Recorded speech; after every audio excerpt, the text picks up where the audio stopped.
अस्सलाम वालेकुम, कैसे हैं आप लोग। अच्छा, लास्ट टाइम जो वीडियो लगाई थी ना सरनेम के रिलेटेड, मतलब यहाँ जर्मनी में जो बच्चे पैदा होते हैं उसको सरनेम उसके फादर का नहीं मिलता, बल्कि फादर का सेकंड नेम जो होता है, बच्चे का जो दादा होता है ना उसका नाम मिलता है। यहाँ जर्मनी में यही रूल है। लेकिन हमने सरनेम उसके पापा का नाम ही लिखवाया, इमरान का, और उन्होंने लिखा, कोई मसला नहीं बना। तब कुछ कमेंट आए थे कि ये सरनेम नहीं देते, उनको नहीं मिला, काफ़ी ज़्यादा मसले बने। और अगर किसी को मिल गया है उसके बाद पासपोर्ट नहीं मिला, मतलब यहाँ जर्मन का पासपोर्ट नहीं उनको मिला। तो मैं आपके साथ अपना एक्सपीरियंस शेयर करती हूँ। हमने सरनेम इमरान का नेम लिखवाया, दादा का नाम नहीं लिखवाया। तब भी बहुत ही इजीली अल्हम्दुलिल्लाह सारा काम हो गया था और उन्होंने इमरान का नाम ही लिखा।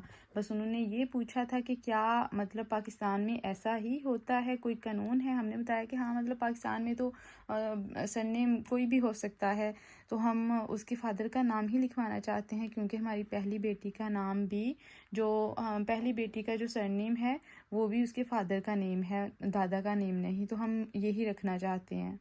तो अभी मैं आपको दिखाती हूँ कि ये पासपोर्ट अल्हम्दुलिल्लाह ये भी हमने रिसीव कर लिया है। पासपोर्ट बनवाते वक्त भी हमें वैसे कोई प्रॉब्लम नहीं हुई थी, कुछ भी नहीं उन्होंने कहा था कि मतलब ये ऐसे क्यों है। बस उन्होंने डॉक्यूमेंट चेक किए कि सरनेम जो है ना दूसरी बेटी का भी यही है और इनका वहाँ चलता है। उन्होंने कहा कि ओके, मतलब अगर आपको कोई मसला नहीं तो हमें कोई मसला नहीं है, हम बना देते हैं, ऐसे ही बनाते हैं। और ये देखें, सरनेम उसके पापा का नाम ही है, इमरान। और ये हमने रिसीव किया है कुछ दिन पहले। अल्हम्दुलिल्लाह कोई मसला नहीं बना था, बहुत ही आसानी से सारे का सारा प्रोसेस हो गया। बहुत ही कम से डॉक्यूमेंट्स उन्होंने मांगे थे और ये हमने घर में ही रिसीव किया है।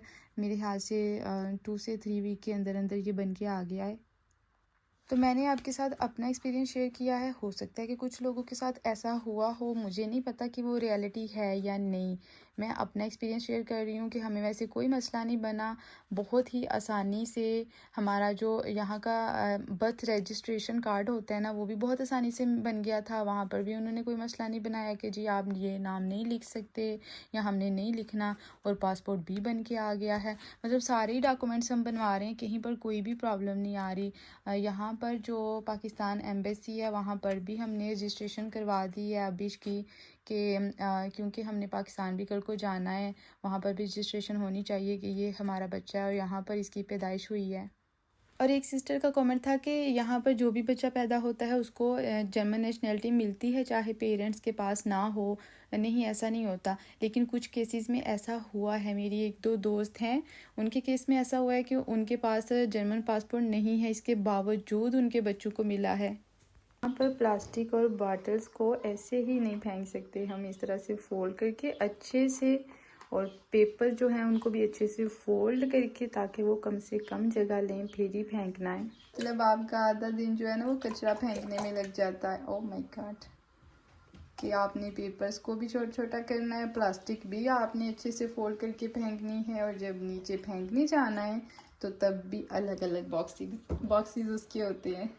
अब मैं काफ़ी देर से कलर वाली सेवइयाँ ही बनाती हूँ, वो भी कस्टर्ड में।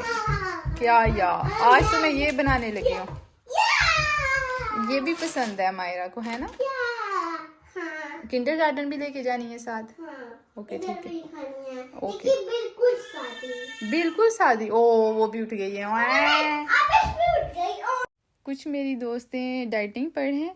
अब मैं जब भी कोई इस तरह की चीज़ लगाती हूँ ना, तो मैं कहती हूँ वो डाइटिंग पर है और मैं जो है ना शायद ओवर ईटिंग पर हूँ, मेरी ओवर ईटिंग चल रही है। खैर, मैं स्टार्ट से ही ऐसी हूँ, मैं खुला खाती हूँ। मेरी तरफ तो बारिश हो रही है और मौसम अच्छा खासा हो गया, पहले से मौसम ठंडा हो गया। आपकी तरफ कैसा मौसम है मुझे कॉमेंट में बताना। बेहतर हो गया या अभी वैसे ही गर्मी है।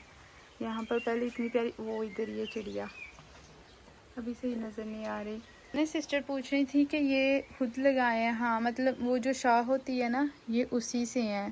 पहले पिंक कलर में लेकर आई थी, तब मुझे पता नहीं था, मैंने इकट्ठे ही लगा दिए थे तो वो सारे ख़राब हो गए। जब हम मार्केट से लेकर आते हैं ना, तो अलग अलग लगाए ना, एक एक करके। जैसे एक मैंने वो लगाई है, ये एक थी, एक ये है, और एक मैंने इधर लगाई थी, और भी 1-2 थी, वो ख़राब हो गई हैं।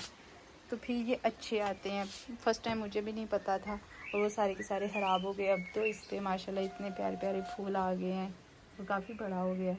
वो भी छोटा जब भी सोचे ना कि रिलैक्स होके बैठ जाते हैं, अब कोई काम नहीं है, तो बच्चे कोई ना कोई काम कर देते हैं। सारा मैंने काम ख़त्म किया तो उसके बाद मायरा नीम को लेने गई। इसको ये नीम को बहुत ज़्यादा पसंद है, तो सारी की सारी गिरा दी। उसके बाद डर भी रही थी कि मामा मेरे से एक काम हो गया जिससे आप मुझे डांटोगी भी।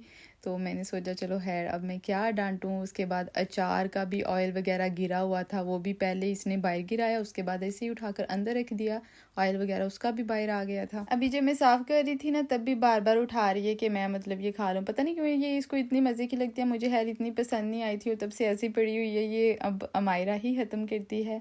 बारिश अब हो रही है तो यहाँ पर ये सीन होता है कि जब बारिश होती है ना, तो थोड़ी बहुत यहाँ से मैं मतलब डीप क्लीनिंग कर लेती हूँ। नॉर्मली भी मैं इसको साफ़ करती हूँ, लेकिन जब पानी से साफ़ करें फिर काफ़ी दिन गुजर जाते हैं, मतलब सफाई अच्छी रहती है। यहाँ का इतना अजीब सिस्टम इन्होंने बनाया है कि थोड़ा सा भी पानी होगा, या फिर अक्सर कपड़े वगैरह जब हम रखते हैं ना बाहर ड्राई होने के लिए, तो छोटे छोटे जो कपड़े होते हैं अगर वो नीचे यहाँ पर गिर गया तो यहाँ से सीधा नीचे जाता है, नीचे वालों के घर में।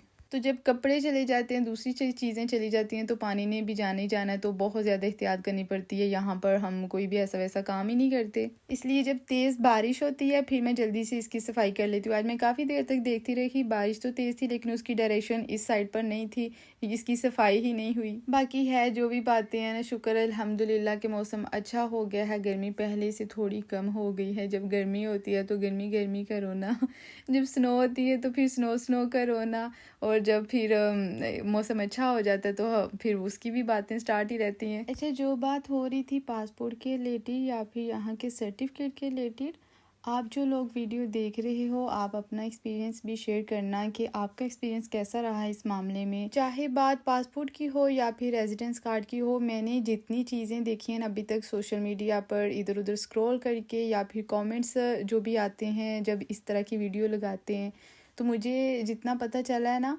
हर जगह पर थोड़े से डिफरेंट रूल्स हैं, वहाँ पर डिफरेंट सिचुएशंस हैं। बर्लिन की और हैं, फ्रैंकफर्ट की और हैं, और म्यूनिख की और हैं। अच्छा, डिफरेंट सिटी की बात तो छोड़ो, यहाँ म्यूनिख के अंदर भी मैंने बहुत सी चीज़ें इस तरह की देखी हैं जो कि एक से दूसरे की डिफरेंट हैं। जैसे कि रेजिडेंस कार्ड है ना, तो मैंने उसके रिलेटेड भी देखा है कि मुझे वो मिल रहा है 1 साल का। वो कहते हैं जी आपने अभी लैंग्वेज नहीं की, आप यहाँ पर B1 करें, A2 करें, कुछ भी करें, एक दफ़ा वो कर लें, उसके बाद हम इसकी जो लिमिट है ना वो बढ़ाएंगे, तब तक आपको 1 साल के लिए ही मिलेगा। और इसी तरह मेरी जाने वाली कुछ फ्रेंड्स बर्लिन की साइड पर भी हैं और फ्रैंकफर्ट की साइड पर भी, उन्होंने भी लैंग्वेज इधर आकर अभी तक नहीं की, ना ही कोई काम कर रही हैं। उनको तो 3-3 साल का मिल गया है, किसी को 6-7 साल का भी मिला है। मैं हूँ सुन के हैरान कि मतलब उन्होंने भी लैंग्वेज नहीं की, वो भी पाकिस्तान से जो करके आई हैं, जो कि रिक्वायर होती है यहाँ आने के लिए, वही A1 का पेपर ही पास किया है, और मैंने भी वही पास किया है। मुझे क्यों 1 साल का मिल रहा है, उनको क्यों किसी को 3 साल का, किसी को 6 साल का। मुझे खुद फ़िलहाल इन चीज़ों की समझ बिल्कुल भी नहीं आ रही। और जैसे कि मैंने पासपोर्ट का जिक्र किया था, मैंने सुना था कि पेरेंट्स के पास हो ना नेशनैलिटी तो फिर बच्चों को मिलती है, और अभी ये भी केस सुने हैं कि पेरेंट्स के पास नहीं है, बच्चों को फिर भी मिल गई है। मतलब कहीं पर कुछ भी हो जाता है। अच्छा, आप लोग जर्मनी के किस सिटी में रहते हैं, और आपको रेजिडेंट परमिट कितनी ड्यूरेशन का मिला? वहाँ पर जो पासपोर्ट के सरनेम के रिलेटेड जो प्रोसेस है वो कैसा है, आप कमेंट में ज़रूर शेयर कीजिएगा। इस तरह से हमें डिफरेंट सिटीज़ के एक्सपीरियंस का पता चल जाता है। अच्छा, रेजिडेंस परमिट की बात की जाए तो मैं सोचती हूँ कि वो बर्लिन जाकर बनवा लाओ। मुझे नहीं पता कि वहाँ सबके ही ऐसे बनते हैं, या फिर वहाँ पर भी किसी को 1 साल का मिल रहा है और किसी को 2-3 साल का। और साथ ही अगर आपको मेरे से कुछ पूछना है तो वो भी आप पूछ सकते हैं। अपना बहुत सारा ख्याल रखना और मुझे भी दुआ में याद रखना। वीडियो अच्छी लगी है तो लाइक करना, चैनल को सब्सक्राइब करना। अल्लाह हाफिज़।